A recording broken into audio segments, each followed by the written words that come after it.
सन्माननीय उपस्थित आदरणीय विवेकरावजी, इतक्या प्रेमाने आपण माझी ओळख करून दिलीत.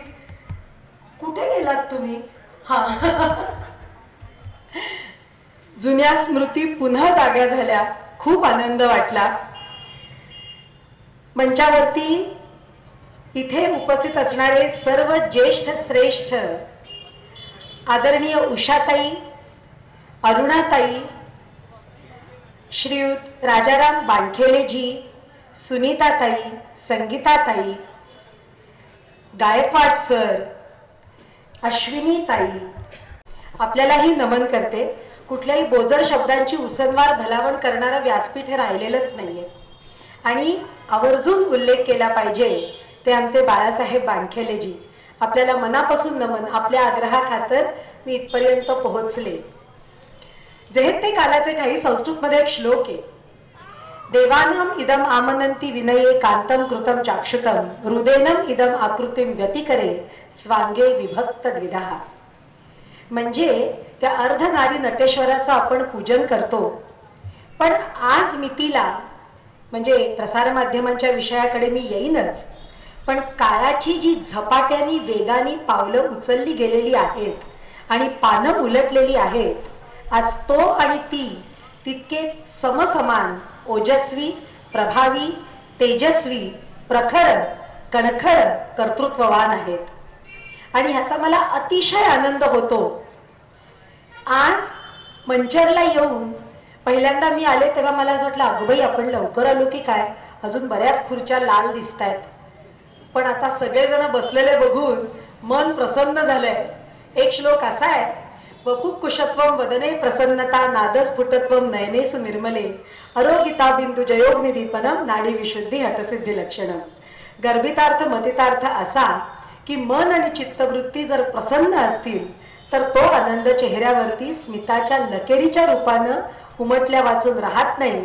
आणि असे मनसरकर इतक्या मोठ्या मनाने, मोठ्या संख्येने इथे उपस्थित बघून तशीच सस्मिता अवस्था माझ्या मनाची झालेली आहे. मी तुमच्या सगळ्यांचे आभार मानते की आपण माझं व्याख्यान ऐकायला आलात. आता तुम्ही असे तो आणि ती बसलात म्हणून पहिला श्लोक सुचला बरं का. आता एक किस्सा सांगते मी तुम्हाला. नटीचा मुखवटा चेहऱ्यावरती आहे. आदरणीय विवेकरावांनी सांगितलं कसं मुखवट्यांच्या जगामध्ये मी वावरत असते. आणि या जगात वावरताना किती वाईट दिसेल ना, आपण असं भाजी मंडईत गेलो आणि विचारलं कांदे कसे दिले, बटाटे कसे दिले, लोक काय म्हणतील ना, नटी आहे आणि भाव करते असं म्हणू शकतात ना. पण पुण्याला असा योग आला बरं का मंडळी. आता प्रसार माध्यमांचा पगडा इतका असतो की लोकाभिमुख व्यवसायात असणाऱ्या माणसांना सगळ्यांचेच पाय मातीचे असले तरी सर्वसामान्य वागता येत नाही कित्येक वेळेला. पण पुण्याला असं झालं की मी माझ्या यजमानांसोबत गेले होते भाजी मंडईमध्ये आणि आमच्या समोर एक वडील कुटुंब होतं बरं का. आजोबा चांगले 75चे होते आणि आजीची 65 ओलांडलेली होती. कारण चंदेरी केसांचा सुपारी एवढा आंबाडा आजीच्या मानेवर होता आणि आजोबांच्या तर केसांचाच पत्ता नव्हता. तरीही दोघांमधला संवाद इतका रुचकर होता मंडळी. आजोबा आजीला म्हणत होते, सखे किती दिवसात रताळी खाल्ली नाहीयेत ग. प्रिये आज रात्री आळूचं फदफद खावं म्हणतो मी. सखे, प्रिये, लाडके, राणी याच्या पलीकडे संवाद जात नव्हता. म्हणून मी माझ्या नवऱ्याला कचकचून चिमटा काढला आणि म्हटलं, बघ लग्नाला फक्त 12 म्हणजे तेव्हा 12 झाली होती. लग्नाला फक्त 12 वर्ष झाली आहे, पण गेल्या 9.5 वर्षात तरी सखे, प्रिय, लाडके, राणी ऐकल्याचं आठवत नाहीये. मग त्या आजोबांना आम्ही थोडंसं बाजूला घेतलं बरं का आणि हाताचा अर्धकमळ करून चेहऱ्याचं भोकाच्या पिठाचं थालीपीठ करून भुवया उंचवून मी त्यांना विचारलं, सखे, प्रिय, लाडके, राणीचं रहस्य काय? पुरुष किती हुशार असतात ते बघा. त्या आजोबांनी आम्हालाच अजून थोडं बाजूला घेतलं. माझ्या हाताचा अर्धकमळ तसंच रेंगाळलेलं होतं. म्हटलं, सखे, प्रिय, लाडके, राणीला घाबरताय?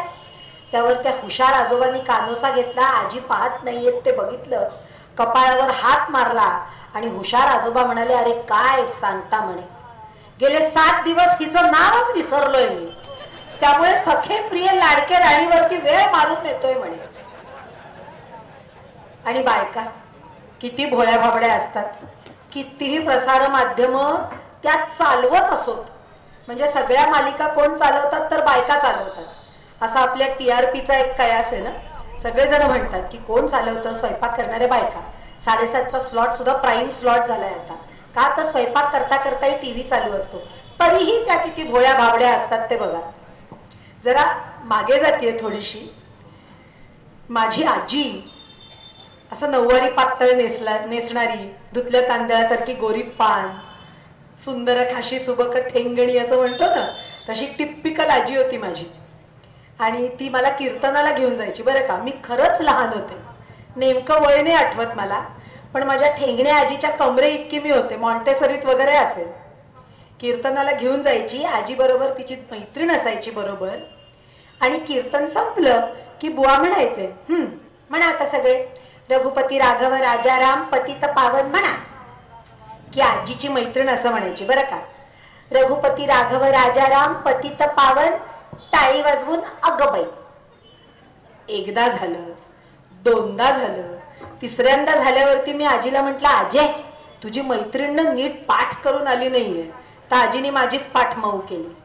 ती म्हणाली बरोबर आहे, ती असंच म्हणणार, रघुपती राघव राजाराम पतित पावन अगबाई. सीताराम तिच्या यजमानांचं नावे 4 चौघात कसं घेईल, बुवांचं काय जात आहे म्हणे. आता बुवा विचारे तरी काय करणार ना. कुठल्या ना कुठल्या तरी भजनात कुठल्या ना कुठल्या तरी सौभाग्यवतींच्या यजमानांचं नाव येणार. त्यामुळे ते 4-2 आगबाई, 4-2 आईया आणि 4-5 टाळ्या चालवून घ्यायचं. जे ते कालाचे ठाई. इतक्या झपाट्याने बदललंय कालचक्र. आणि प्रसार माध्यमांचा पगडा इतका प्रखर झालेला आहे. खूप म्हणजे मी आय एम रिअली हंबल्ड ज्या पद्धतीने माझी ओळख करून दिली. खरंच भाग्यवान आहे की म्हणजे आई वडिलांनी चांगले संस्कार दिले. मुळात जन्म कुठे होतो हे आपल्या हातात नसतं. बाबा आर्मीत होते सांगितलं. बाबांनी माझ्या वहीमध्ये एक वाक्य लिहिलं होतं. आय डोंट नो का त्यांना ते लिहावंसं वाटलं, पण त्यांनी लिहिलं होतं, जात ही कधी जन्माने सिद्ध होत नाही.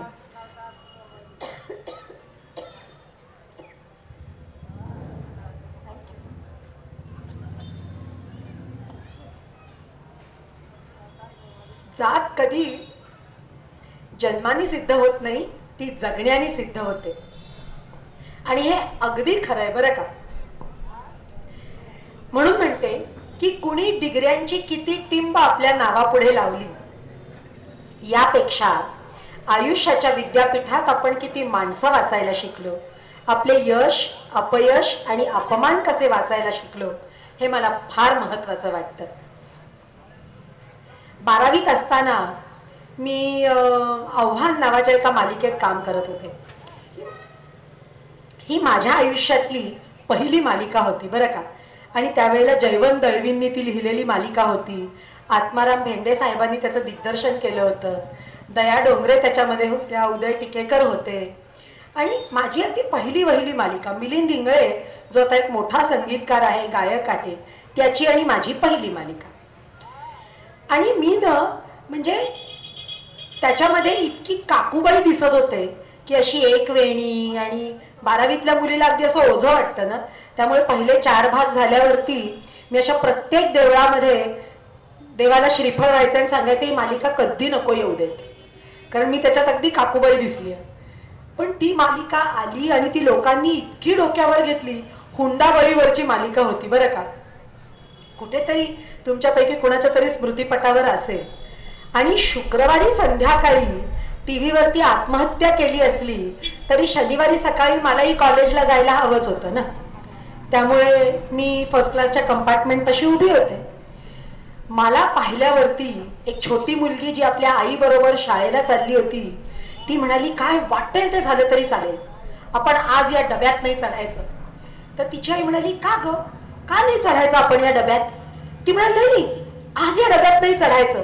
तिने आपलं छोटंसं बोट उंचावलं, माझ्याकडे दाखवलं आणि ती म्हणाली, ते बघ निशिगंधाचं भूत तिकडे उभं आहे.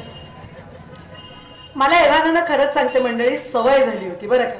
हा चेहरा कुठेतरी बघितला आहे.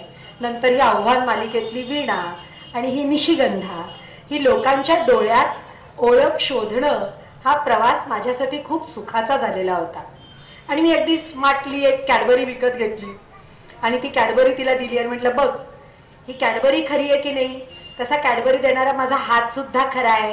ते सगळं खोटं खोटं असतं ग. त्याच्यावरती धिटुकली मला म्हणाली, चल आम्ही पाहिलं ना तुझी सासू तुला चटका द्यायची आणि तू केवढ्यांदा ओरडायचीस. तर मी म्हटलं, नाही ग, ते सगळं नाटक होतं. मी म्हटलं, खरंच सांगते मी तुला, चटका देण्याचा शॉट आधी शूट केलेला होता आणि पळी तापवण्याचा शॉट नंतर घेतलेला होता. त्या छोट्याशा मुलीला किती कळलं ते मला माहिती नाही, पण तिच्या शेजारी एक छोटासा म्हणजे मुलगा होता, आई बरोबरच चालला होता त्याच्या तो, आणि फर्स्ट क्लास लेडीज कंपार्टमेंटमध्ये लहान मुलं चढतात. तर तो म्हणाला, काही हरकत नाही म्हणे मिशिगनला, ते पुन्हा तुला असा कोणी त्रास दिला ना तर मला सांग, मी परमवीर होऊन तुझं रक्षण करेन. त्यावेळेला कुलदीप पवारांची ती मालिका सुद्धा चांगली चाललेली होती. गमतीचा भाग असा की जर इतका पगडा प्रसार माध्यमांचा असतो तर त्या माध्यमांना किती हेतू पुरस्सर सजगपणे आणि सांभाळून वापरलं गेलं पाहिजे.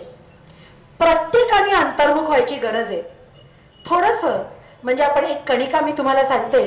गडद अंधारात मी डोळे संथ उघडले आणि आयुष्याचा ग्रंथ वाचायला ते 2च दिवे पुरले. असं प्रत्येकाच्या बाबतीत सत्य आहे. पण असं असून सुद्धा तुम्ही साध्या न्यूज बघा हो मंडळी, न्यूज सुद्धा हल्ली एंटरटेनिंग झाल्या आहेत आणि सगळ्यात जास्त जाहिराती या बातम्यांना असतात. न्यूज म्हणजे काय, खरं तर नॉर्थ, ईस्ट, वेस्ट आणि साऊथ, म्हणजे जे सगळ्या दिशांना घडतंय ते सांगणं हे बातमीदाराचं काम आहे. पण आजकाल बातम्या सुद्धा इतक्या रंजक आहेत, मनोरंजक आहेत आणि काही काही वेळेला इतक्या त्रासदायक, तापदायक, प्रसंगी वादग्रस्त आहेत की त्याच्यावरती शून्य सेन्सॉरशिप आहे. आणि याचा विचार कुठेतरी व्हायला पाहिजे. कित्येक वेळेला मत परिवर्तन होतं, चुकीच्या दिशेने कलाटणी मिळते. एखादी गोष्ट एखाद्याने उचलून धरली, मग ती समाजबाह्य असली तरी त्याला बातम्यांमध्ये इतका उजाळा मिळतो. आपल्याला माहिती नसतं सर्वसामान्य म्हणून की ही पेड न्यूज आहे की ही अनपेड आहे आणि खरंच बातमी देतायत, आपल्याला माहिती नसतं. प्रसार माध्यम सांगतायत ना म्हणजे ते खरं असलं पाहिजे. अरे बातम्यात सांगितलं. हल्ली कसं झालंय, it is not just spoon feeding.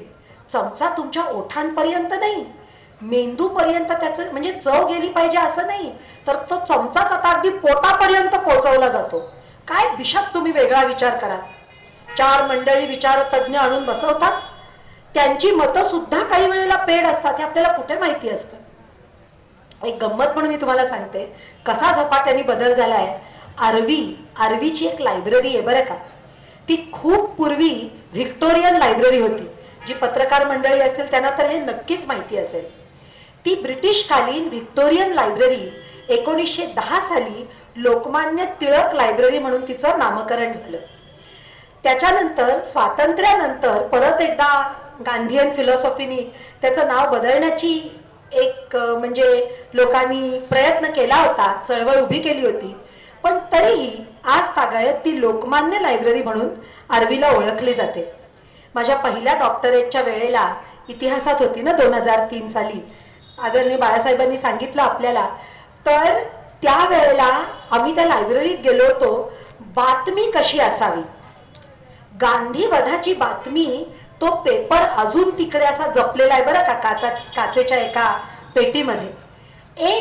एका चौकटीची बातमी आहे, केवळ सत्य कथन, 8-10 ओळींची गांधी वधाची बातमी इतकी छोटी असू शकेल याच्यावर तुम्ही विश्वास ठेवू शकता. स्वातंत्र्यानंतर जी देशाला म्हणजे जो एक सगळ्यात मोठा धक्का होता त्याची बातमी फक्त 8 ओळींची आहे. नथुराम गोडसे आणि त्यांच्या साथीदारांनी मोहनदास करमचंद गांधी यांचा वध केला आणि कशी गोळी घालून वध केला आणि आदल्या दिवशी त्या रेल्वेच्या फलाटावरती कसे ते झोपलेले होते 3 जण, अशी एवढीशी बातमी आहे. मी अवाक झाले. मी म्हटलं मला तो पेपर जरा बघायला मिळेल का, पुढे मागे अजून काहीतरी असेल, कोणीतरी त्याच्यावरती म्हणजे मत प्रदर्शित केलेलं असेल. शष्प नाही मंडळी, काही नाही. मेसेज होता, तो पोचवला गेला. आणि आता बघा तुम्ही, निवडणुकीचे निकाल लागायच्या आधी एक्झिट पोलच्या नावाखाली प्रत्येक बातम्यांमध्ये कोण जिंकलं, कोण हारलं, कोण किती मताधिक्याने जिंकलं, इतका उहापोहा असतो की प्रसार माध्यमांनी म्हणजे अशी म्हणतो ना आपण, सुनामी आणली आहे बातम्यांची. आता वळूया थोडस स्त्रीत्वाकडे. बरं का, स्त्रीत्व कसं झपाट्याने बदलत गेलेलं आहे. माझा जो पहिला विषय होता changing role of women in society, आणि चेंजिंग असा प्रेझेंट कंटिन्युअस टेन्स एवढ्यासाठी ठेवलेला होता की अजूनही पूर्णतः बदललेलं नाहीये. अजूनही आपली संस्कृती पूर्णपणे पुरुष प्रधान आहे आणि ह्याच्यात तुमच्या कुणाचंच दुमत नसेल. बरं, मी हे सांगायला इथे बसलेले नाहीये तुमच्या या व्याख्यानमालेच्या इतक्या प्रथित यश मंचावरती की तिने उंबरठा ओलांडला, तिने त्याच्यापेक्षा जास्त कमावलं म्हणजेच ती कर्तृत्ववान, किंवा त्यांनी लोटा उचलून फेकून मारला तर तुम्ही भांड तरी फेकून माराच, हेही सांगायला मी इथे उभी नाही. पण मला एवढंच सांगायचं आहे की स्वतःच जर वृक्ष म्हणून उमलण्याची क्षमता असेल तर कुणीही, कुठल्याही स्त्रीने स्वतःच्या स्त्रीत्वाचा, स्वतःच्या स्वत्वाचा इवलासा बोन्साय करून स्वतःच्या घरातल्या कुठल्या तरी कोनाड्या कोपऱ्यात सुशोभित करू नये. वृक्ष म्हणून फुलण्याची क्षमता असेल तर वृक्ष म्हणून उमलावं. शेवटी आई असो किंवा बाप असो, आपल्या म्हणजे जर वृक्ष म्हणून उमललेला असेल, उंच आकाशाकडे झेपावला असेल, तर पानांचे हात आकाशाकडे वळवून देवाजीजवळ काय बरं मागणं मागतात? माझ्या सावलीतल्या रोपांना माझ्यापेक्षा उंच उठव म्हणतात. घरोघरी हेच आहे. आपली भारतीय संस्कृतीच ही आहे. एक फार छान कविता आहे डॉक्टर बाबासाहेब आंबेडकरांची. मी भारतीय आहे, माझा सार्थ गर्व आहे, माझ्याच भारताचे मी एक शिल्प आहे. काळीच आई माझी मजला अतीव प्यारी, तिज शान रक्षण्याला मम जीव हा करारी. हाती घेऊनी हात अवघे धरू सुपंत, पाहुनी उज्ज्वल स्वप्न करूया भविष्यास श्रीमंत. आणि मी खरंच सांगते की देशात परदेशात कुठेही व्याख्यानाला गेले, पेपर प्रेझेंटेशनला गेले तर सगळ्यात जास्त मान का मिळतो? केवळ स्त्री म्हणून नाही, तर भारतीय स्त्री म्हणून मिळतो. कारण आपल्या संस्कृतीची पाळंमुळं इतकी घट्ट रुजलेली आहेत की कुठल्याही आकाशात आपल्या पंखातलं बळ आजमवायचं भय उरत नाही. प्रसार माध्यमातल्या स्त्रीत्वाकडे येते. त्याच्या आधी एक छोटासा किस्सा तुम्हाला सांगते. असं होतं ना आपल्या पुरुष प्रधान संस्कृतीमध्ये की तो मिळवत्याची लक्ष्मी असते, हो की नाही? त्यामुळे त्याचा अधिकार चालतो. तो सांगून जातो कामावर जाताना, ते पडदे बदलायचेत ना, ते गुलाबी रंगाचे पडदे आण बरं का, ऑफिसमध्ये खूप कंटाळा येतो मला दिवसभर, घरी आल्यावर जरा डोळ्यांना सुखकर पाहिजे. तो जाताना सांगून जातो शेपूची भाजी कर, जरा डिटॉक्सिफिकेशन झालं पाहिजे. आता तिला आवडते की नाही विचारशील की नाही रावजी तू, हो की नाही? किंवा तो सांगून जातो पुतण्याच्या लग्नाला जायचंय, तो तन्मणी घाल, साडी नेसून छान तयार राहा, संध्याकाळी उशीर नको. अरे पण तिला काय घालायचंय, तिला कसं नटायचंय हे कोणी विचारायचं? वेळ नसतो ना हल्ली, सगळे फार व्यस्त असतात. मग अशा वेळेला तिने काय करावं? अशा काही युक्त्या मी माझ्या सख्यांना तुमच्या समक्षच सांगणार आहे. जेव्हा तो सांगून जातो की शेपूची भाजी कर, संध्याकाळी तो कामावरनं परत आला की हसत मुखाने पाण्याचा ग्लास हातात घेऊन त्याचं स्वागत करावं आणि त्याला सांगावं, अरे गेले होते रे, इतका सडका होता ना शेपू, म्हणून पालक आणलं आणि पालक पनीर केलंय. आता भुकेजला तोही असतो दमून आलेला, खातो निमूटपणे आनंदाने.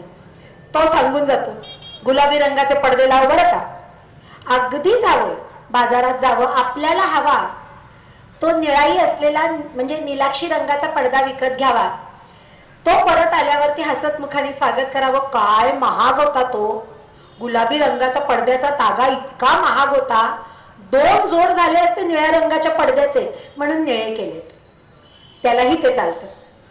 तो सांगून जातो, तो तन्मणी घालून तयार हो बरं का, अगदी आपल्याला हवं तसं नटावं, हवा तो मेकअप करावा, हवे ते दागिने घालावे.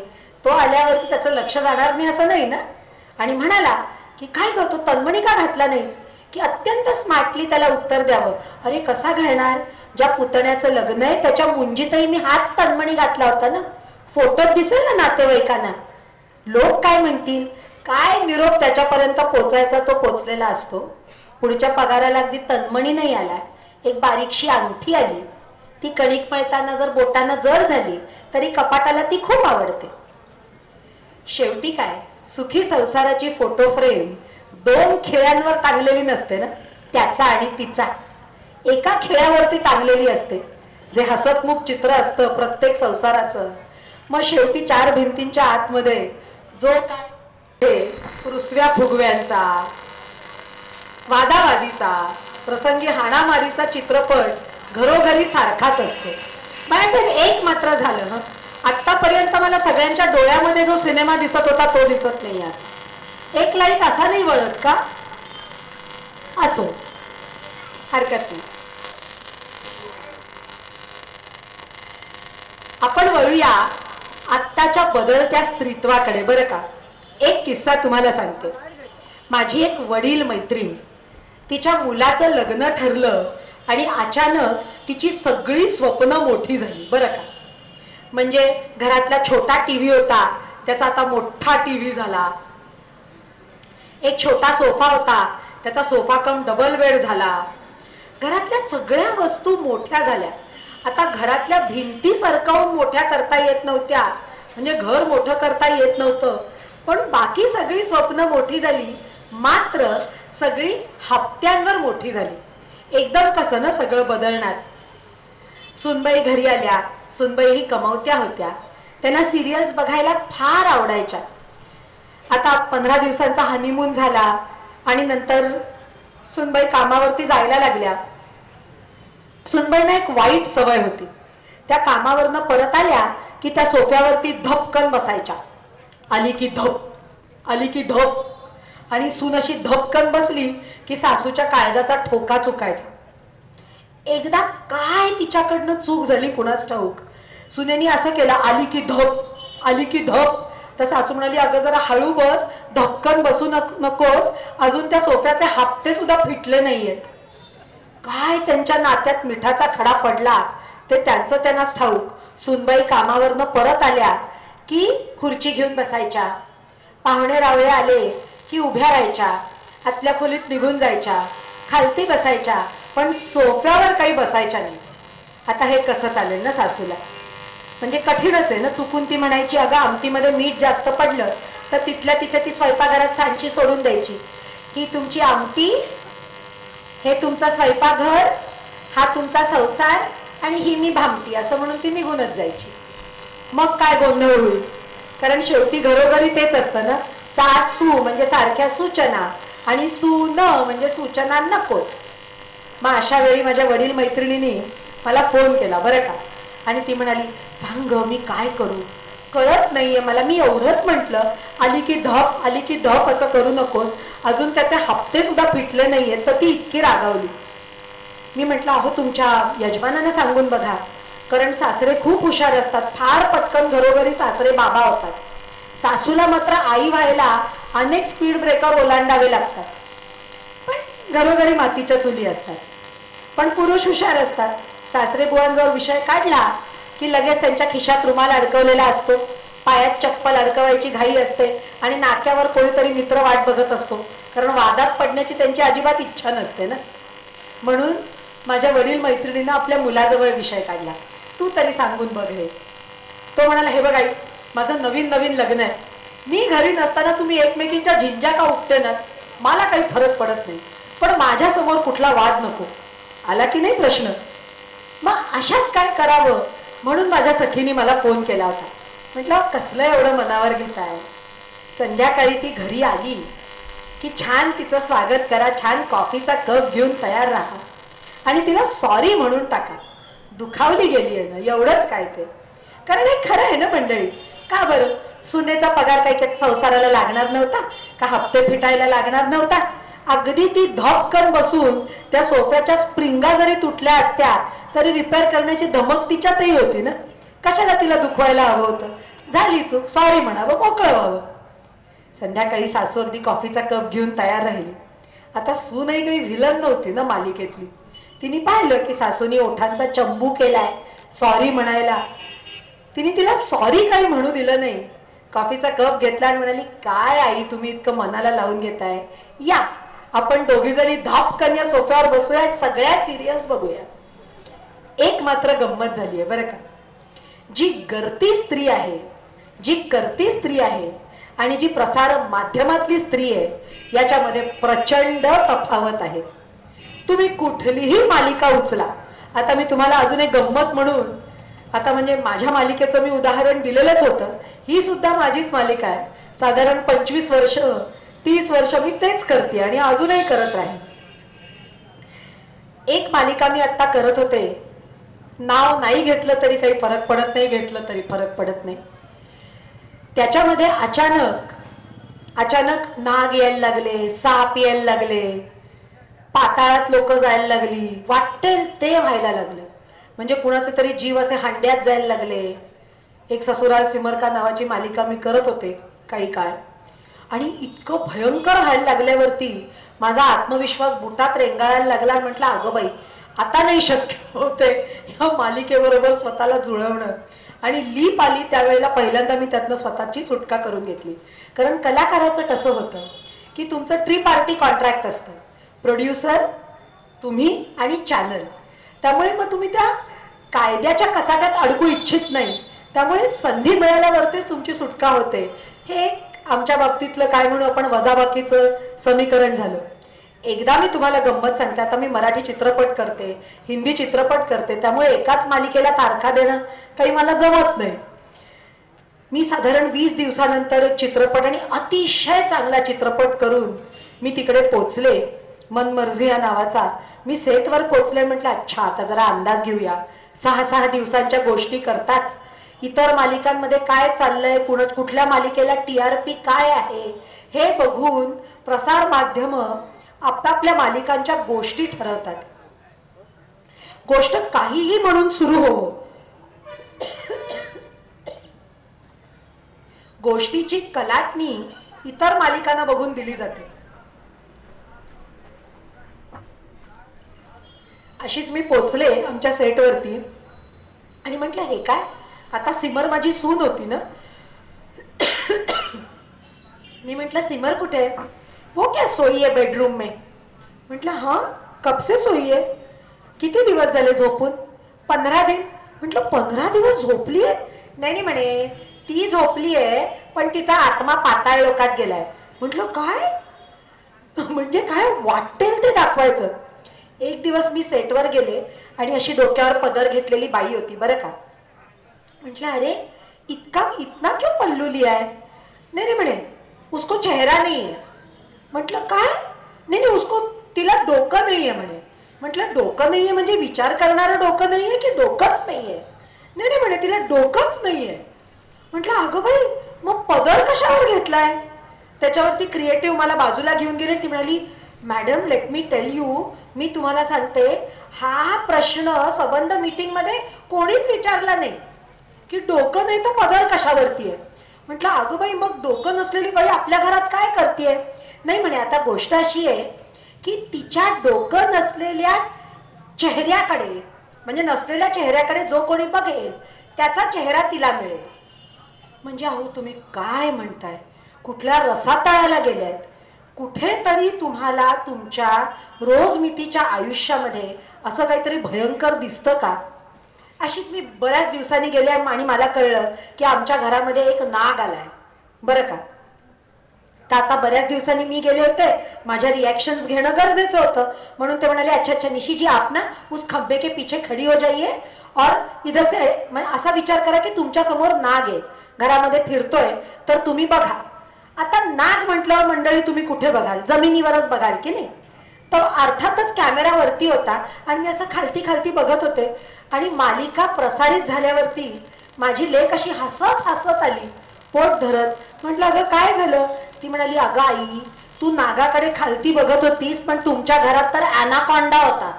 म्हणजे तो असा विशाल काय नाग आमच्या घरात फिरत होता, तो वर्ण माझ्याकडे बघत होता आणि मी त्याच्याकडे खालती बघत होते. कारण तो नंतर ते ग्राफिक्स मध्ये टाकतात ना, VFX मध्ये तो नंतर टाकला जातो. प्रसार माध्यम जितकी मल्टिप्लाय झाली आहेत त्याचा एक जमेची बाजू अशी आहे की पूर्वीच्या काळी एखादा जर डिरेक्टर असेल म्हणजे असिस्टंट डिरेक्टर असेल तर त्याला प्रमुख दिग्दर्शक व्हायला किंवा सेटिंगवाला असेल तर त्याला प्रमुख पदावर यायला खूप वर्ष लागायची, अगदी 20-20 वर्ष लागायची. पण आता प्रसार माध्यमांच्या मल्टिप्लिसिटीमुळे इतक्या म्हणजे वेगाने ही वाढते आहे संख्या की लोकांना कामं मिळणं कॅमेऱ्याच्या समोर आणि कॅमेऱ्याच्या मागे फार सोपं झालेलं आहे. पण त्याची म्हणजे दुधारी तलवार झाली आहे की पटकन अर्ध्या हळकुंडांनी पिवळी होणारी माणसं झाली आहेत. त्यांच्या हे नाही लक्षात येत की हे आळवावरचं पाणी आहे. आज तुम्ही आहात पण कालांतराने त्या दिवशी त्या वेळेला दुसरी मालिका लोकप्रिय झाल्यावरती तुम्ही कालाय तस्मै नमः कुठेतरी हरवून जाल. त्यामुळे काय गरजेचं आहे तर तुम्ही स्वतःचं माणूसपण तुमचं व्यक्ती म्हणून श्रेष्ठत्व जपणं फार महत्वाचं आहे. एक म्हणजे 3 थेंबांची गोष्ट मी तुम्हाला सांगते. 3 थेंब परमेश्वराच्या दारातनं पडले बरं का. पहिला थेंब पडता पडता म्हणाला मला आहे तसं राहायचंय. दुसरा जो थेंब होता तो म्हणाला मला सुंदर व्हायचंय. आणि तिसरा जो थेंब होता तो म्हणाला मला शाश्वत व्हायचंय. पहिला जो थेंब होता ना जो म्हणाला होता मला आहे तसं राहायचंय तो तुमच्या माझ्यातला आपल्या प्रत्येकामधला सर्वसामान्य माणूस आहे. आपण कित्येक वेळेला स्वप्नांना जगण्याच्या पुढे नाही जाऊ देत तर स्वप्नांचे लगामही जगण्याच्या हातात देतो आणि नियती नियोजित आयुष्य घेऊन जाईल तसे आपले जात राहतो. तसाच तोही थेंब देवाजीच्या दारातनं पडता पडता लोहाराच्या तापलेल्या ऐरणीवरती पडला. क्षणार्धात त्याची वाफ झाली आणि तो अनंतात विलीन झाला. दुसरा जो थेंब होता जो म्हणाला होता मला सुंदर व्हायचंय तो माझ्यासारख्या लोकाभिमुख व्यवसायात असणाऱ्या माणसांचं प्रतीक आहे. आम्ही माणसं कशी काही काळ प्रकाश झोतात राहतो, चमचमतो, लुकलुकतो आणि त्याच्यानंतर काळाच्या पडद्याआड कुठेतरी हरवून जातो. तसाच तोही थेंब आळवाच्या पानावरती पडला, सोनेरी किरणांची खेळला, चमचमला, लुकलुकला आणि त्याच्यानंतर अलगद मातीत पडून गेला. पण तिसरा जो थेंब होता जो म्हणाला होता मला शाश्वत व्हायचंय तो परमेश्वराच्या दारातनं पडता पडता लाटांवर पडला होता. पण तरीही कुठेतरी त्यांनी स्वतःचं वेगळेपण ओळखलं होतं म्हणून तो लढत राहिला, झुंजत राहिला स्वतःचं वेगळेपण सिद्ध करण्यासाठी. कुठेतरी स्वाती नक्षत्र त्याच्यावरती प्रसन्न झालं आणि तो इवलासा पाण्याचा थेंब शिंपल्याच्या उघडलेल्या ओठांमध्ये पडला आणि त्याचा मोती झाला. कारण त्यांनी परमेशाकडे मागितलं होतं शाश्वत होणं. अशी ही शाश्वत माणसं जी असतात ना ती स्पर्धेचं स्वरूप अंतर्मुख करतात. स्पर्धा स्वतःशी करतात, आजूबाजूच्यांची करत नाही. आणि प्रसार माध्यमांचा हा अजून एक उणेपणा आहे की स्पर्धेचं स्वरूप बहिर्मुख आहे. त्यामुळे तरुणाईचं स्वतःकडे बघण्याचा दृष्टिकोन सुद्धा खूपसा बहिर्मुख झालाय. आता जे बदलतं स्वरूप आहे ते इतक्या वेगाने बदललंय की आपल्या प्रत्येकाच्या मोबाईलमध्ये आपलं माध्यम आहे. जगाशी नातं जोडणारं मग ते कुठल्याही सोशल नेटवर्किंग साईटचं असेल किंवा यूट्यूब सारखं एंटरटेनिंग साईटचं असेल पण आपल्या प्रत्येकाचं आपल्याला हवं ते माध्यम प्रसार माध्यम आपण आपल्या सोबत घेऊन फिरतो आहोत. म्हणजे तुम्ही कल्पना करा किती जगाच्या नजरेने आपण स्वतःकडे बघायला शिकलोय. कुठे गेली ती पिढी जेव्हा संस्कारांचं गाठोडं घेऊन मुलं घराबाहेर पडायची आणि त्यांची ओळख अमुकचा सुपुत्र अमुकची लेक म्हणून व्हायची. स्पर्धा कशी पाहिजे म्हणजे तिची मुलगी उत्तम गाते म्हणून माझ्या मुलीने गायलं पाहिजे, त्याचा मुलगा उत्तम कमावतो म्हणून माझ्या मुलाने मिळवलं पाहिजे तेवढंच, तिला अमुक एक जावई मिळाला म्हणून मला मिळालं पाहिजे, त्याला अमुक एक पद मिळालं म्हणून माझ्या मुलाला मिळालं पाहिजे. असं केलं तर मुलं स्वतःकडे एक इंडिव्हिज्युअल म्हणून बघायला शिकणारच नाहीत. स्पर्धा स्वतःशी पाहिजे. माझ्यात जे चांगलं आहे ते अधिकाधिक चांगलं करण्याचा प्रयत्न आणि माझ्यात जे उणं आहे त्याची वजाबाकी न करता ते सुधारायचा प्रयत्न करणं. बहिणाबाईंची मी तुम्हाला एक गोष्ट सांगते. बहिणाबाई सगळ्यांनाच माहिती आहे. त्यांच्या कविता आपण MA लेवलला अभ्यासतो, पण बहिणाबाई कुठल्याही शाळेत गेल्या नव्हत्या, कुठलीही बुकं त्यांनी वाचली नव्हती, तरीही शब्दांचं दान त्यांना सहज पडायचं. त्यांचे चिरंजीव सोपानदेव चौधरी हेही स्वतः मोठे कवी आहेत. सोपानदेवांना म्हणजे छोट्या सोपानला 4थीत असताना स्वामी विवेकानंदांचा एक फोटो बक्षीस मिळाला होता, कारण निबंध स्पर्धेत पहिलं बक्षीस मिळालं होतं. तो स्वामी विवेकानंदांचा फोटो असा काळजाजवळ कवटाळत सोपानदेव घरी गेले. 4 मित्रांना सोबत घेऊन गेले होते. का तर आज मायला हरवायचं म्हणे. प्रत्येक वेळी शब्दांमध्ये तीच जिंकते म्हणजे काय म्हणे, आज तिला हरवायचं. आणि तो विजय जर मित्रांसमोर साजरा नाही केला तर तो विजय कुठला ना. म्हणून घेऊन गेले. तो फोटो असा काळजापासून विलग केला, आपल्या मायेला दाखवला. बहिणाबाई काहीतरी काम करत होत्या, हात पुसत आल्या आणि म्हणाले, काय रे बाबा. म्हणाल्या, आज तुझा लेख सबंध निबंध स्पर्धेत पहिला आलाय, गुरुजींनी हा फोटो दिलाय. तू जर ओळखून दाखवलंस हा फोटो कुणाचा आहे तर हे पहिलं बक्षीस तुझं, नाही तर तू हरलीस आणि मी जिंकलो. बहिणाबाईंनी हाताची मूठ गालावर ठेवली, शांतपणे त्या फोटोकडे बघत होत्या. अहो, त्यांनी कधी स्वामी विवेकानंदांचं नाव सुद्धा ऐकलं नव्हतं, कुठून तो फोटो त्या ओळखणार. जेव्हा त्या गोंधळलेल्या सोपानदेवांनी पाहिलं तेव्हा आपल्या मित्रांकडे पाहिलं, अंगठा उंचवला, भुवया उंचवल्या, आपला विजय साजरा केला. आणि बहिणाबाई त्या फोटोला नमस्कार करत म्हणाल्या, काय रे बाळा, देवाला फेटा बांधून धाडलंय का रे तुझ्या गुरुजींनी. सोपानदेवांनी तो फोटो मित्रांच्या हातात दिला, डोकं आईच्या पायावर ठेवलं आणि म्हणाले, जिंकलीस, आज सुद्धा तूच जिंकलीस, कारण आमच्या गुरुजींनी सुद्धा स्वामी विवेकानंदांची इतकी छान ओळख करून दिली नव्हती.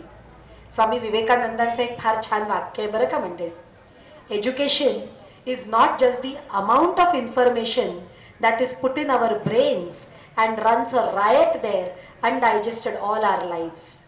Education is a man-making, character-making assimilation of ideas. Because if education is just equivalent to information, then libraries would become the greatest saints and encyclopedias the greatest rishis in the world. सांगण्याचा हेतू आणि मतितार्थ असा की चांगलं शिक्षण, सुविद्य असणं याचा खरा अर्थ काय. डिग्र्यांची टिंब तर नक्कीच नाही, तर अत्यंत सन्मानाने माझ्या हाताची मिठी माझ्या ओठांपर्यंत मी घेऊन जाऊ शकतो आणि माझ्या स्वत्वाचं अर्घ्य मी माझ्या पुढच्या पिढीला तितक्याच सन्मानपूर्वक देऊ शकतो. म्हणजे खऱ्या अर्थाने मी सुजाण आणि सुशिक्षित आहे. एक तुम्हाला किस्सा सांगते, जो प्रसार माध्यमांच्या बदलाने नात्यांमध्ये घडलेला बदलाचा आहे. माझी मैत्रीण, म्हणजे मी अर्थात PhD झाले, ती इंजिनियर झाली आणि पुण्याला स्थायिक झाली.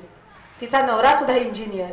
अगदी आपण असं म्हणू ना, सुरेख चौकोनी कुटुंब. मुंबईहून पुण्याला त्याचा छान टुमदार बंगला होता. तिला आता एक मुलगा आणि मुलगी आहे.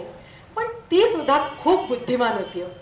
होतं कसं, बायोलॉजिकली आईची गरज जास्त असते, त्यामुळे मातृत्व आल्यावरती कुठेतरी तो ड्रायव्हर सीट मध्ये असतो आणि ती शेजारी बसलेली असते, हो की नाही. आणि ती हा त्याग, म्हणजे त्याग या भावनेने करत नाही, तर आपल्या मातृत्वाची भूमिका. अनेक वर्षानंतर सविताशी बोलत होते. मी म्हटलं, वाव, दॅट इज फॅन्टॅस्टिक. विचार कसला करतेस. आता तिच्या मनातला सगळा राग होता ना. ती म्हणाली, विचार कसला करतेस. सागरचा विचार करते, मुलांचा विचार करते. अगं, यांना सोडून मी माहेरी 8 दिवस राहिले नाहीये, 3 वर्ष ऑस्ट्रेलियाला कशी राहू. आता कुणावर राग काढणार, मैत्रिणीवर तर काढता येतो ना बिंदास. अशी चिडून माझ्याशी बोलत होती. मी शांतपणे ऐकून घेतलं. म्हटलं, अच्छा, प्रॉब्लेमच आहे ना, मग सोडून दे ती नोकरी. कुठेतरी मी तिच्या स्त्रीत्वाला, म्हणजे अशा स्वत्वाला हात घातला होता ना. ती म्हणाली, सोडून दे, तू सोडली असती चांगली संधी. म्हटलं, हे बघ, मी नसती सोडली, कारण माझ्या सहचराला, म्हणजे त्याचा हा मोठेपणा आहे आणि कुठेतरी मी हळूच सवय लावली आहे की बाबा रे, तुझं एक आयुष्य आहे तसं माझंही एक आयुष्य आहे. आणि नातं शेवटी विश्वासावरती असतं. केवळ काळ्या मण्यांच्या मंगळसूत्राचा झोपाळा माझ्या गळ्यात असला म्हणून मी तुझी बायको नाही, तर मी मनानी, श्रद्धेनी, विश्वासानी नात्याने तुझी बायको आहे आणि ते नातं जपणं जितकं मला गरजेचं आहे तितकंच तुलाही जपणं गरजेचं आहे. हा विश्वास आहे म्हणून आपण या नात्यात बांधलेलो आहोत. तू का नाही सागरला सांगत? तर ती म्हणाली, तू नटी आहेस म्हणून बोलू शकतेस म्हणे. म्हटलं असं काही नाहीये. तर असा आमचा म्हणजे असा तो शब्द खेळ चालू होता मंडळी. हळूहळू माझा फोन 1 वाजता 1:30 वाजता वाजायला लागला आणि मग माझ्या लक्षात आलं की सागर झोपला की ही माझी झोपमोड करते, कारण हिला झोप लागत नाही. मनात ते काहूर आहे ना की ती नोकरी सुटेल, ती संधी जाईल आपल्या हातनं. मग मी शेवटी तिच्या स्त्रीत्वाला हात घातला एक दिवस आणि म्हटलं, हे बघ सागर, तुझा नवरा आहे, तो तुझ्या श्वासाच्या अंतरावरती आहे, तो तुझ्या सुखदुःखाचा सोबती आहे. त्याची झोपमोड होऊ नये म्हणून माझी झोपमोड का करतेस? हिम्मत असेल तर सांग ना त्याला. मी फोन ठेवला. 15-18 दिवस माझा फोनच वाजला नाही आणि अचानक असा एक 15-17 दिवसानंतर पहाटेच्या पहिल्या प्रहरी 3:30 वाजता फोन खणखणला आणि मला खात्री होती ही सविता आहे म्हणून. मी तो फोन उचलला आणि म्हटलं, सविता. पलीकडून ती पावसासारखी रडत होती माहितीये. मी म्हटलं, काय झालं? तू सागरला फोन दे, मी सांगते त्याला की तू नाही, मी बोलले म्हणून हे सगळं. म्हणजे मला इतकी भीती वाटत होती की त्यांचं लग्न डिव्होर्स पर्यंत पोहोचलेलं आहे आणि त्याला मी कारणीभूत आहे, कारण खरंच ते तिचं मत नव्हतं, ते माझं मत होतं. म्हटलं, प्लीज तू सागरला फोन दे, मी बोलते, कारण आत्ता उठून मी पुण्याला नाही येऊ शकत. तर ती म्हणाली, सगळं तूच बोलणार आहेस का आगाऊ? मला नाही का बोलू देणार? म्हटलं, सांग ना काय झालं? ती म्हणाली, सागर हो म्हणाला. म्हटलं, काय? तर ती म्हणाली, हो. सागर अगदी सहज हो म्हणाला. तो म्हणाला, तुझ्या आयुष्याची इतकी वर्ष मला दिलीस, इतकी वर्ष माझी गृहलक्ष्मी झालीस, इतकी 2 छान मुलं मला दिलीस, माझा संसार केलास, कधीही मला जाणीव करून दिली नाहीस की 10वी-12वीला तुला माझ्यापेक्षा जास्त मार्क होते. माझी गृहलक्ष्मी झालीस. आयुष्याची इन 3 वर्ष मी तुला नाही देऊ शकत? चल दिली. आपण सगळे ऑस्ट्रेलियाला जाऊया, तू बाहेर कमावून आण, मी मुलांना घरी सांभाळेन, मी तुझा गृह विष्णू होईल. पण मला तुम्ही सांगा सख्यांनो, किती जणींच्या नशिबात असे सागर असतात? एकदा का तो कुंकवाचा टिळा मस्तकी लावला की ललाटीच्या रेषांवरती किती स्पीड ब्रेकर असतात ते आपल्याला माहिती असतं. पुन्हा मी तुम्हाला सांगते की हॅपीनेस या शब्दाचं कुठल्याही डिक्शनरीमध्ये मीनिंग मिळणार नाही. हे ज्यानं त्यानं आणि जिनं तिनं स्वतःसाठी शोधायचं आहे. प्रसार माध्यमांच्या बदलत्या रूपाबद्दल बोलताना मला असं वाटलं की फक्त माध्यम, मालिका याच्यावरती वक्तव्य करणं अत्यंत कमी व्यापकतेचं ठरेल. याचं कारण असं की मालिका आणि माध्यम एका रिमोटच्या अंतरावरती, एका बटनाच्या अंतरावरती तुमच्याकडे आहेत. मला सांगायचा होता त्यामुळे आरसपाणी झालेला नात्यांमधला बदल, स्वप्नांमधला बदल, स्त्रीत्वामधला बदल आणि तुटणाऱ्या नात्यांमधली वाढ. मी खरंच सांगते, आज ज्या वेळेला MA लेव्हलच्या मुलींशी बोलते आपल्या व्याख्यानांमधनं, त्यावेळेला मी पण इतकं टोकेरी झालेलं मला दिसतं. अगदी सहज म्हणतात, नाही म्हणजे आम्ही केलं होतं लग्न पण नाही टिकलं, कुड नॉट सर्व्हाइव्ह द मॅरेज. काही जणांना मुलं असतात, काही जणांना नसतात. असली तरी त्यांच्या मनात असा विचार नाही आहेत की मुलांवरती काय परिणाम होईल. त्यांना असं वाटतं की नाही, मी अशी दबून राहिले तरच माझ्या मुलांवरती चुकीचा परिणाम होईल.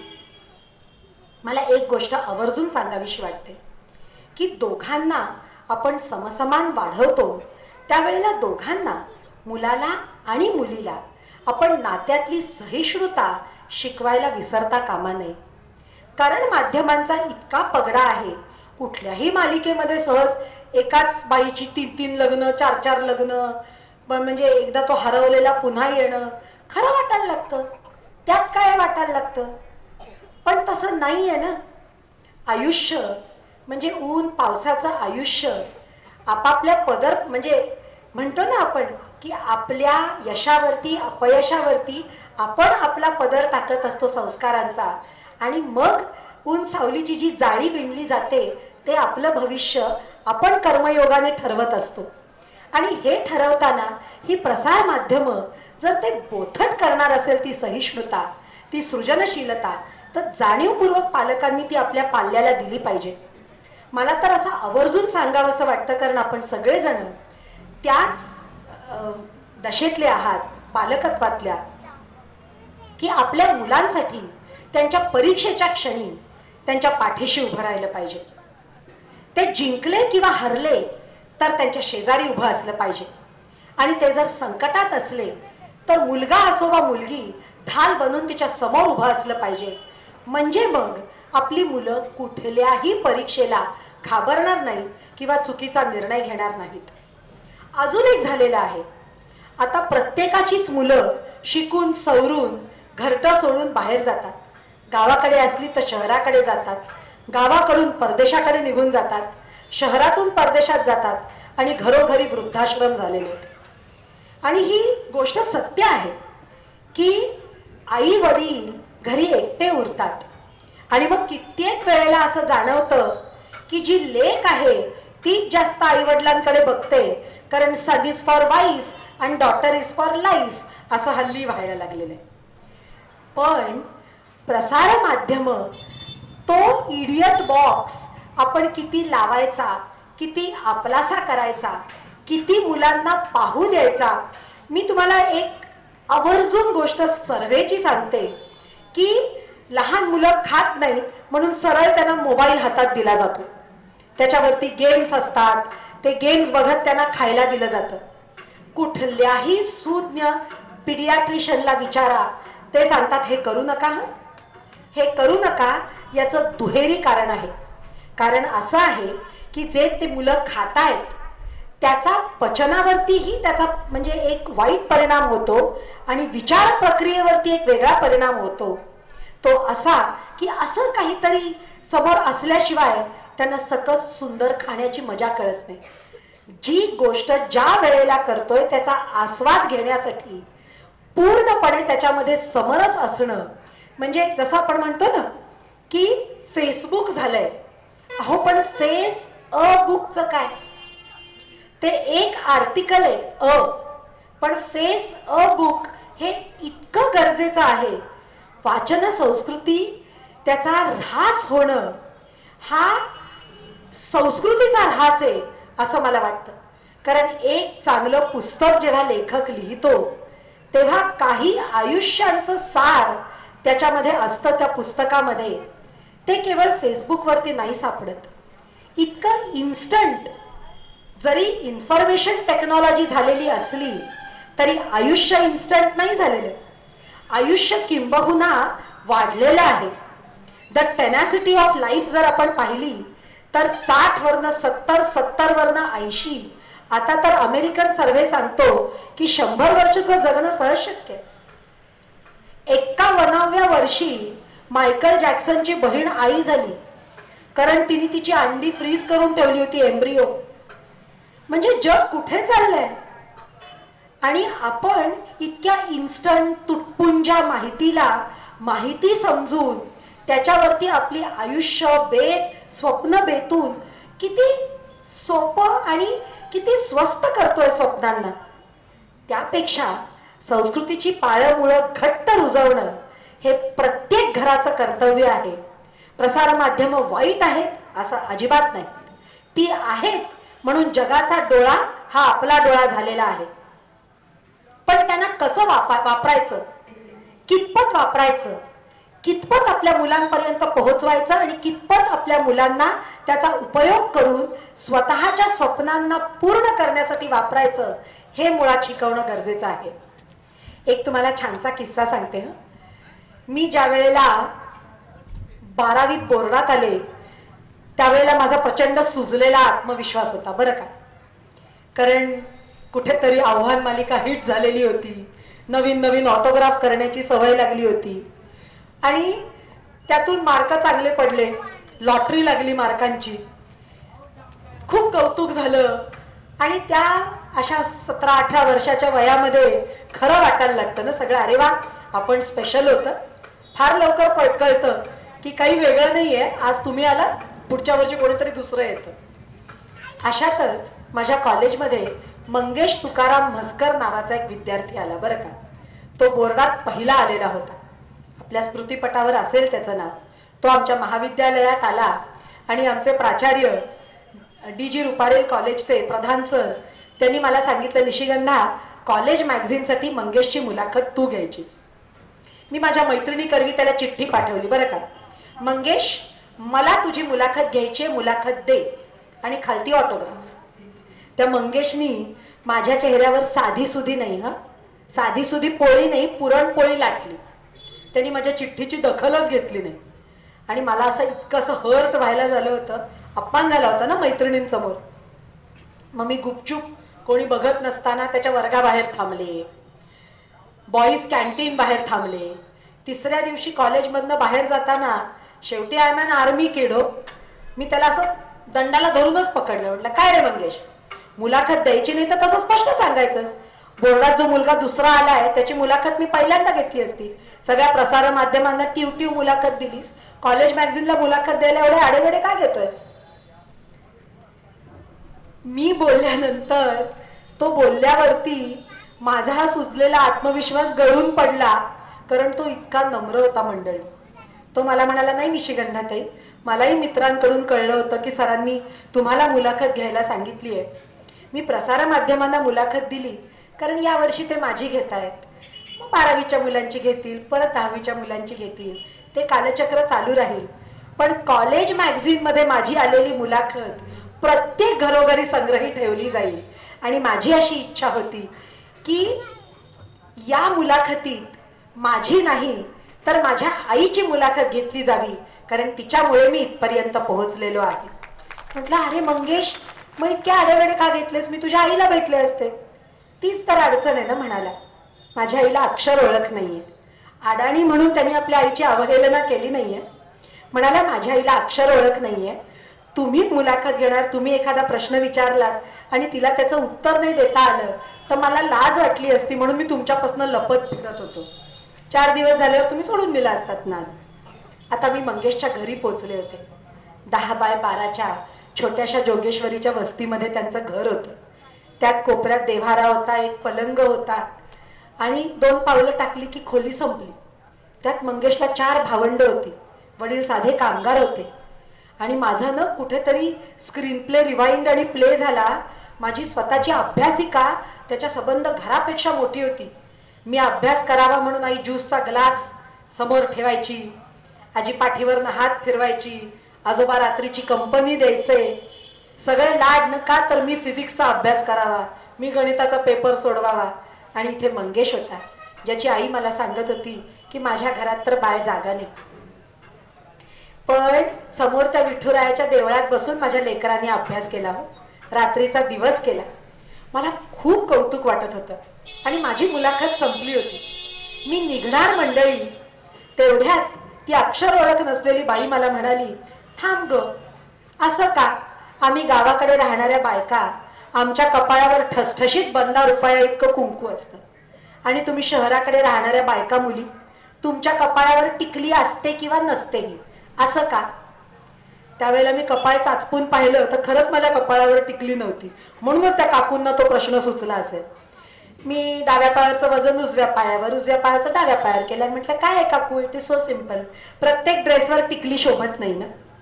त्याच्यावर बुक्कल न शिकलेली ती बाई मला म्हणाली, इतकं पोकळ नाहीये त्याचं उत्तर.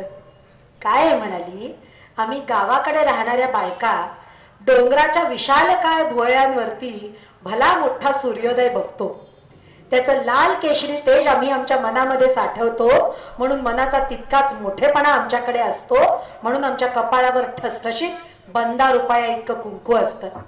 आणि तुम्ही शहराकडे राहणाऱ्या बायका मुली म्हणाल्या, बिल्डिंगांमधनं तर तुम्ही राहता, डालडाच्या डब्यात तर तुम्ही तुळस लावता, एक तुकडा धरतीचा आणि एक तुकडा आभाळाचा आपापल्या गॅलऱ्यांमधनं बघता, म्हणून तेवढाच तुकडाभर टिचकीभर मनाचा मोठेपणा तुमच्याकडे असतो, म्हणून तुमच्या कपाळावर टिकली असते किंवा नसते. हा आता तिचा दृष्टिकोन झाला. पण मला तुम्ही सांगा, ती बोलली ते खरंय. गावाकडे मन खरंच खूप मोठी असतात. आणि म्हणूनच मला आवर्जून सांगावंसं वाटतं, जेव्हा मन मोठी असतात, भावूक असतात, सश्रद्ध असतात, साधी असतात, सामावून घेणारी असतात, सज्जन असतात, सौष्ठवपूर्ण असतात, त्यावेळेला अशा मनांवरती प्रसार माध्यमांचा पगडा हा फार सहज पडतो, म्हणून तो जास्तीत जास्त जपावा लागतो. असंच एकदा एक शेवटचा किस्सा सांगते आणि मला कल्पना आहे आपली वेळ संपलेली आहे आता, पण एक किस्सा तुम्हाला सांगेन आणि मग तुमचा निरोप घेईन. तेव्हा ना मोबाईल्स आलेले नव्हते, म्हणजे प्रसार माध्यमांचा इतका विकोप झालेला नव्हता. आणि गणपतीपुळ्याला मी चित्रीकरणाला चालले होते आणि बाबांच्या तालमीत तयार झालेले आमचे ड्रायव्हर होते. तेव्हा आमची फियाट गाडी होती बरं का, 93 साली, आणि ती घाटामध्ये बंद पडली बरं का. आता गाडी बंद पडल्यावरती ड्रायव्हर काका मला म्हणाले, चला आता ताई उतरा, एसटीने प्रवास करायचा. मी म्हटलं काही वाटतं की नाही तुम्हाला, मी हिरोईन आहे, मी एसटीने कशी जाणार. जेमतेम 4था-5वा चित्रपट आला होता माझा. मला असं वाटलं अरे बापरे, नटी एसटीतनं उतरल्यावर लोक काय म्हणतील, सगळं लोकांच्या नजरेतनं बघणं चालू होतं ना. तर मी म्हटलं नाही मी एसटीने नाही जाणार. मागचा पुढचा कुठलाही विचार न करता त्यांनी मला ढकललंही होतं. ते म्हणाले कुठल्याही आगंतुक गाडीला हात दाखवणार नाही, गाडी सोडून मी येऊ शकणार नाही, तुम्ही मुकाट्याने एसटीने जायचं म्हणे. आता त्या भरगच्च भरलेल्या एसटी मध्ये कलाकारावर इतकं प्रेम करतात मंडळी की जिथे पाय ठेवायला जागा नव्हती तिथे अख्खा एक 3 सीटर मला बसायला दिला बरं का. मी बसल्यावरती मलाच असं अवघडल्यासारखं झालं आणि मी म्हटलं बसा ना, की लोक म्हणायचं नाही तुम्ही बसा ना आम्ही बघतोय ना. म्हटलं पिशवी तरी ठेवा. म्हणायचं नाही तुम्ही बसा ना आम्ही बघतोय ना. तिसऱ्यांदा मग मीच मानभावीपणा केला नाही बरं का. पण माझ्या समोरच्या 3 सीटरवरती कोपऱ्यात खिडकीपाशी मातकट पातळ नेसलेल्या एक रंगाचं पातळ नेसलेल्या एक बाई बसल्या होत्या. हातात एक कापडी पिशवी होती, डोक्यावर पदर घेतलेला होता. आता आपली भारतीय एसटी खात्यात कोणी असलं तर मी माफी मागते आपली आधी, पण आपल्या एसटीला अशी सवय आहे ना की त्या 3 सीटरवरती 4थी हाफ सीट बसली नाही तर त्या एसटीला निघावंच वाटत नाही ना गर्दीच्या वेळेला. तशीच ती संध्याकाळची वेळ होती, त्यामुळे त्या 3 सीटरवरती 3.5 माणसं टेकून बसलेली होती. आता त्या बाईंच्या शेजारी झोपलेल्या माणसाची झोप खरी का खोटी आहे त्याचं त्यालाच ठाऊक. एसटी कुठल्याही दिशेने वळू, एसटीच्या कुठल्याही चाकाखाली खड्डा येऊ, त्याची मान बाईंच्या खांद्यावरतीच वाकायची. 3-4 वेळेला असं झालं.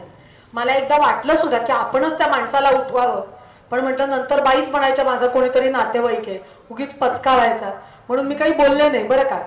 पण बायकाही हुशार असतात ना, समोरच्याची नजर किती निसरडी आहे हे कळायला स्पर्शाची भाषा नाही बोलावी लागत त्यांना. बाईंनी थोडा वेळ वाट पाहिली. 4थ्यांदा जेव्हा मान खांद्यावर वाकली त्यावेळेला हातातली कापडी पिशवी गार गार गार गार फिरवली आणि टाणकन त्याच्या डोक्यावर आपटली. मोठा आवाज झाला बरं का. त्याच्यावरनं मी आदमास बांधला की रिकामा पितळी डबा असणार. परत चालले होते ना कामावरनं. आता बाईंना शब्दांचं दान सहज पडत होतं. बाई म्हणाल्या, अरे कळत नाही का रे तुला, बशीत कसं कपावानी बसावं, कपाचा तोल जातोय काय बशीत. म्हटलं बाई तुम्ही खूप छान बोलता. त्याच्यावर बाई म्हणाल्या, तुम्ही बोलत असाल ते लिहून दिलेले डायलॉग माझे मी बोलते म्हणे. आता तोंडाचा पट्टा सुटलाच होता ना. म्हटलं हो तेच तर म्हणते मी, मलाही माझा विषय समोर दिसत होता.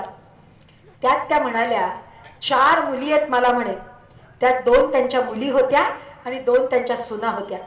त्या सुनांनाही आपल्या मुली म्हणत होत्या. इथे त्यांनी मला जिंकलेलं होतं. म्हणाल्या 4 मुली आहेत मला, पण काय हिंमत कुणाची, कोणी बोट उगवेल म्हणे. स्वतःच कमावतात आणि खातात म्हणून त्यांच्या मताला किंमत आहे. बघा शब्दांचं दान कसं सहज पडत होतं. आता हा त्यांचा प्रश्न झाला किंवा त्यांचं मत झालं की त्यांनी कमावलं म्हणून त्यांच्या मताला किंमत, हे त्यांचं मत झालं. स्वांत सुखाय. पण मतावरनं येणारे प्रसार माध्यमामध्ये दाखवल्या जाणाऱ्या या सगळ्या प्रचार प्रसार आणि काय म्हणूया आपण वैचारिक प्रदूषणाबद्दल, की सगळंच काही वाईट आहे असं नाही. हे प्रगतीचं माध्यम आहे, हे झपाट्याने बदलतंय, हे अजून बदलेल. म्हणजे जर उद्या असं घडलं की जसं आपण म्हणतो ना की वाचन रिडंडंट झालंय, तसं टीव्ही सुद्धा जाईल, वेब सिरीज, सगळे तुमचे मोठे कलाकार तुमच्या मोबाईलवरती तुमच्या सोबत असतील, वेब सिरीज येतील. आज लावला होता का टीव्ही असंही विचारतील लोक, कारण कोण घरी बसून बघणार.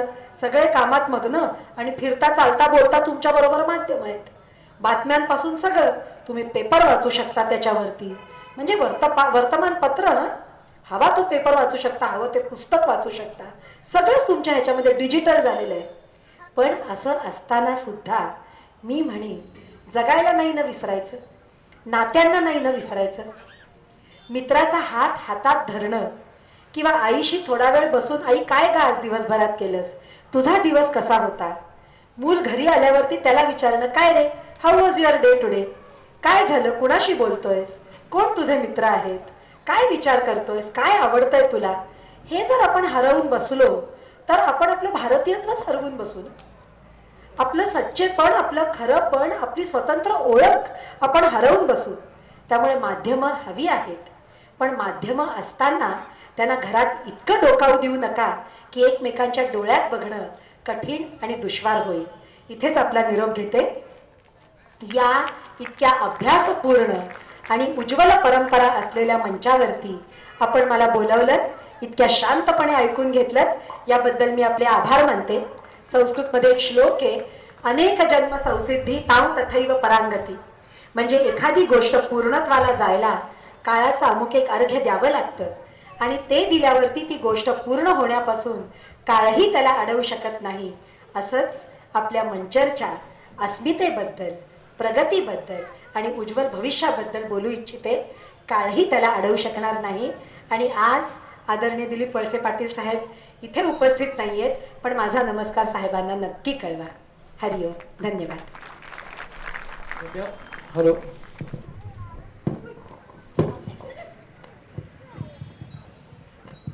धन्यवाद मॅडम. सर्वांनी एक 5 मिनिटं जागेवर बसायचे, कोणी उठू नका. बस.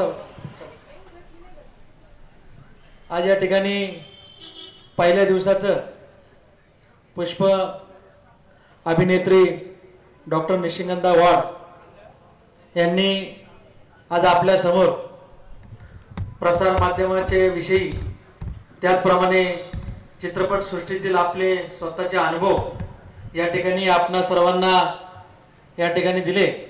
त्याबद्दल मी आपल्या सर्वांच्या वतीनं, त्याचप्रमाणे आमच्या मंचर ग्रामस्थांच्या वतीने मॅडम आपलं हार्दिक आभार. आपण या ठिकाणी आमच्या मंचर शहरामध्ये उपस्थित राहिलात. खरोखर आपलं मनापासून आमच्या सर्व ग्रामस्थांच्या वतीनं आपला हार्दिक आभार. मॅडमचा या ठिकाणी सत्कार आपल्या लाला बँकेच्या चेअरमन सुनीताताई साकोरे, त्याचप्रमाणे वसंतराव बानकिले यांनी करावा अशी मी त्यांना विनंती करतो. त्याचप्रमाणे आजच्या आपल्या व्याख्यानमालेच्या उद्घाटनाप्रसंगी पुणे जिल्हा परिषदेचे उपाध्यक्ष विवेकदादा वळसे पाटील हे उद्घाटनासाठी उपस्थित राहिले. त्यांचंही मंचर ग्रामस्थांच्या वतीनं हार्दिक आभार.